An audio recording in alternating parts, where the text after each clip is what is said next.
Hola y Dios bendiga. Vamos a hacer un video donde vamos a leer ahora un estudio siguiendo en Lucas. Vamos a leer en Lucas capítulo 23 a partir del verso 26 hasta el verso 49. Y esto es ya sobre la crucifixión de Cristo. Ya casi estamos completando el libro de Lucas. Y leemos y dice así.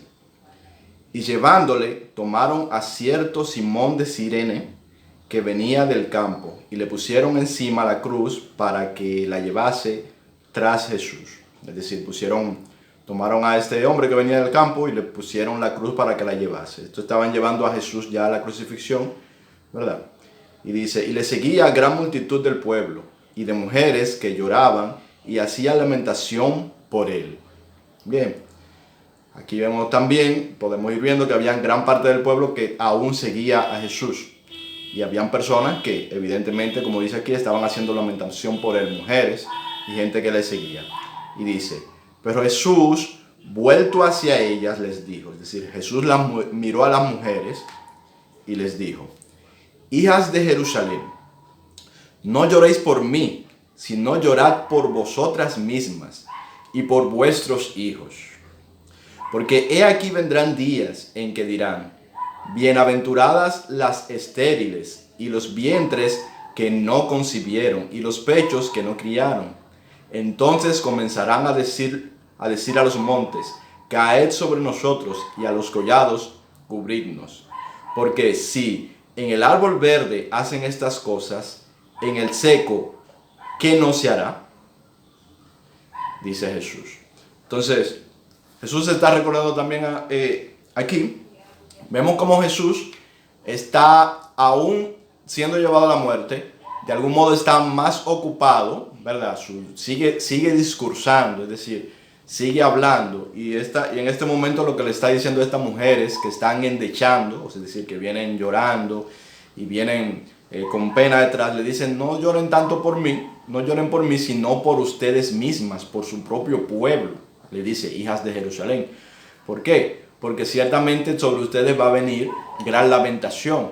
Jesucristo está recordando aquí lo profetizado por el profeta Daniel, lo está recordando de nuevo. Está hablando de las devastaciones de Jerusalén, las devastaciones de Israel, la destrucción del templo que viene en los años posteriores a los eventos que están pasando aquí.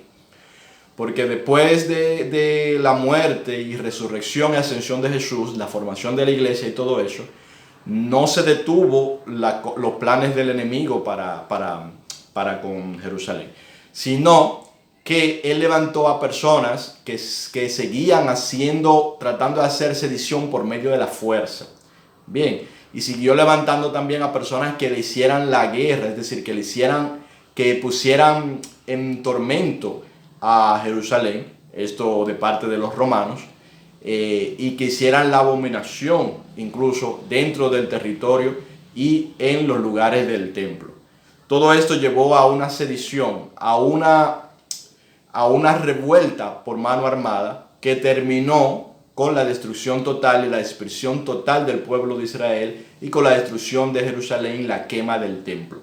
Bien, a esto es a lo que Jesús se está refiriendo, cosa que ya había sido profetizada anteriormente y cosa sobre la cual Jesús ya se había lamentado cuando estaba frente al templo y cuando dijo, miren estas edificaciones, no quedará sobre ella piedra sobre piedra. ¿Qué es lo que vemos? Que Jesús está más ocupado, como siempre, en los demás que en sí mismo, en su propio cuerpo. A veces parece que Jesús se está lamentando por su situación, no. Porque todo esto estaba anunciado y estaba profetizado. Nosotros este fin de semana, si Dios lo permite, vamos a hacer un estudio donde vamos a ver todo lo referente a la crucifixión de Cristo sin tocar el Evangelio, solamente yendo a profecías antiguas, profecías de entre 600 y 1400 años antes de Cristo, donde se profetiza todo lo que pasó en esto que le llaman la pasión de Cristo, incluso con más detalles de lo que lo narran los mismos evangelios. Y todo eso lo vamos a ver, si Dios lo permite, durante este fin de semana. Seguimos leyendo y dice, llevaban también con él a otros dos que eran malhechores para ser muertos. Y cuando llegaron al lugar llamado de la calavera, le crucificaron allí. Y los malhechores, uno a la derecha y otro a la izquierda. Y Jesús decía, Padre, perdónalos porque no saben lo que hacen. Y repartieron entre sí sus vestidos, echando suertes. Amén. Esta parte de aquí está profetizada en Isaías, está profetizada en los Salmos, en Salmo 22, Isaías 11, y en otros lugares también está profetizado. Varios de los detalles que estamos viendo aquí lo vamos a ver en un estudio más amplio el fin de semana. Pero vemos cómo Jesús dice la palabra correcta aquí, la palabra que nosotros tenemos que aprender. Aún cuando una persona nos está haciendo daños, tenemos que decir: Señor, perdónalos porque no saben lo que hacen. Porque cuando una persona le hace daño a otra persona, es porque está cautiva del enemigo. Cuando nosotros lo hemos hecho, nosotros, por ejemplo, en algún momento de nuestra vida, no sé si tú o cualquiera, en algún momento de tu vida tú le has hecho algo, has estado haciéndole daño a alguien de manera intencional, es porque el enemigo te ha estado engañando. Asimismo, todas las personas que le hacen daño a otra persona es porque el enemigo lo está engañando. No saben en realidad lo que hacen. Aunque crean saberlo, no lo saben. Bien. Entonces, Jesús dice: perdona a los que no saben lo que hacen. Vemos cómo esto sucede igualmente como le fue enseñado por Jesucristo luego los apóstoles. Porque son guiados de uno y el mismo Espíritu, el Espíritu Santo, que es el mismo Dios, que es el mismo Jesús. Bien. Entonces, esto es algo importante. Perdónalos porque no saben lo que hacen. Todas las personas que estaban allí alrededor de Jesús, ¿verdad? Todas las personas que estaban allí alrededor, no solamente los malhechores que estaban a su lado, todos ellos eran culpables. Todos ellos eran culpables de juicio y por todos ellos Jesús murió. Es decir, Jesús está allí en la cruz por todas las personas que están a su alrededor, pero no solo por ellos, sino por nosotros. Es decir, Él está allí cargando con nuestros pecados, porque nosotros pecamos. Él está allí para rescatarnos de la segunda muerte, para darnos vida, para darnos verdadera vida, para rescatar nuestras almas. Para eso es que Él está allí. Él no tiene culpa de nada, pero ha asumido esa culpa. Y como ha asumido esa culpa, por eso el enemigo entonces puede ejecutar su obra, que es matarle, ¿verdad? Porque sin culpa no hay condena, y quien ejecuta la condena es el enemigo. El enemigo en este caso la está ejecutando a cargo de las personas que están bajo su control. ¿Quiénes? La bestia, que es el Estado, y la ramera, que es la religión que le sirve y que se sirve del Estado. Seguimos. ¿Quiénes son esos? Los fariseos, saduceos, etcétera, etcétera. Bien. Y el Estado, el gobierno romano y el gobierno mismo israelita. Seguimos leyendo. El pueblo estaba mirando y aún los gobernantes se burlaban de él diciendo: a otro salvó, sálvese a sí mismo. Y este es el Cristo, el escogido de Dios. Eso es lo que decían. Escarnecer es burlarse, ¿de acuerdo? Se burlaban de él. Todo esto estaba profetizado, tranquilo, todo lo vamos a ver.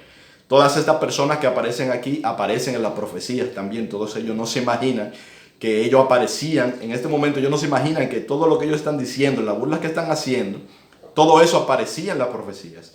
Y dice: y los soldados también le escarnecían, acercándose y presentándole vinagre porque tenía sed, ¿verdad? Y diciendo: si tú eres rey de los judíos, sálvate a ti mismo. Había también sobre él un título escrito con letras griegas, latinas y hebreas: este es el rey de los judíos. Bien, recordemos que los enemigos, nosotros, es decir, los seres humanos que nos habíamos puesto en enemistad con Dios, aún así reconocimos a Jesús como Mesías. Aunque fuera escarneciéndole, lo reconocimos. Y vemos como decía, allí en el título decía: Rey de los judíos. A este que es el Rey de reyes y Señor de señores. Y lo decía en 3 idiomas, en los 3 idiomas más usados en la zona en aquella época. Bien. Y dice: y uno de los malhechores que estaban colgados le injuriaba diciendo: si tú eres el Cristo, sálvate a ti mismo y a nosotros. Bien. Este señor que estaba diciendo esto era el enemigo que estaba hablando a través de él. Bien, ¿cómo yo sé que era el enemigo que estaba hablando a través de él? Está diciendo lo mismo que le dijo Pedro cuando el enemigo engañó a Pedro para que reconviniera a Jesús, de que le dijo: tal cosa no sea que te pase, ¿verdad? Y Jesús le dice, mirando a Pedro, le dice a Satanás, mirando a Pedro le dice: apártate de mí, Satanás, ¿verdad? Porque no tienes la vista puesta en las cosas de Dios, sino en las cosas de los hombres. Entonces, esta es otra tentación de Satanás. Es decir, esto es Satanás que le está tentando. ¿Para qué? Satanás le está tentando para que utilice el poder de la fuerza, para que algo, por ejemplo, algo como lo que hizo Elías, que haga descender fuego del cielo, o haga alguna de estas cosas que le gustan a Satanás. A Satanás le gustan esas cosas. Bien, entonces, porque inmediatamente hace eso, entonces realmente será culpable. Si Jesús se hiciera culpable, que es imposible que se hubiera podido hacer culpable, pero si lo hubiese hecho, entonces ¿cómo iba a pagar por nuestros pecados? Si él mismo hubiese sido culpable también. Entonces, si él atendía al engaño de Satanás, ya sea por boca de Pedro, ya sea por boca de este malhechor, y hacía y obraba en contra de sus enemigos, en contra de lo que lo querían castigar, de lo que le querían matar sin tener ninguna culpa, entonces él se hacía culpable, porque eso es lo que sucede. La palabra dice que no paguemos mal por mal, y lo dice que es para que nosotros no participemos en su pecado. Es decir, cuando alguien nos hace mal a nosotros, si nosotros no vengamos, entonces nosotros participamos de su pecado. Ya no es él solo que está pecando, entonces estamos pecando nosotros también. Entonces seguimos leyendo y dice: respondiendo el otro malhechor, le respondió diciendo: ¿ni aún temes a Dios estando en la misma condenación? Nosotros, la verdad, justamente padecemos, porque recibimos lo que merecemos, lo que merecen nuestros hechos, mas este ningún mal hizo. Amén. Este otro malhechor que estaba aquí del otro lado, no se dejó engañar del enemigo. Estando allí en la cruz, este es una persona que se convirtió. No sabemos si se había convertido antes, pero sabemos allí que había tenido una conversión a Cristo habiendo sido malhechor, ¿verdad?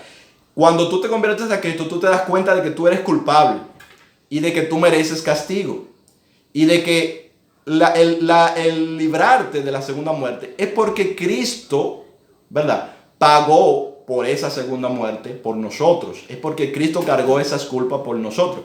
No es porque nosotros no seamos culpables. Entonces, esta persona está dando frutos está dando evidencia de fruto, ¿verdad?, de que él se convirtió a Cristo.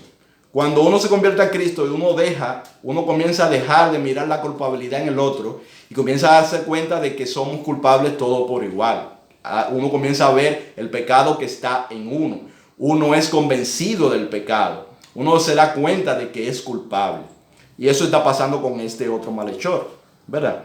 Y dijo a Jesús: acuérdate de mí cuando vengas en tu reino. Él conocía la palabra de Jesús, ya él la conocía, porque fíjate lo que le dice: acuérdate de mí cuando vengas en tu reino. Entonces Jesús le dijo: de cierto te digo que hoy estarás conmigo en el paraíso. Esta persona fue salva, este señor fue salvo allí mismo. Jesús, el que tiene el poder para quitar los pecados, le declaró la sanidad y la salvación en su nombre en aquel momento. Este señor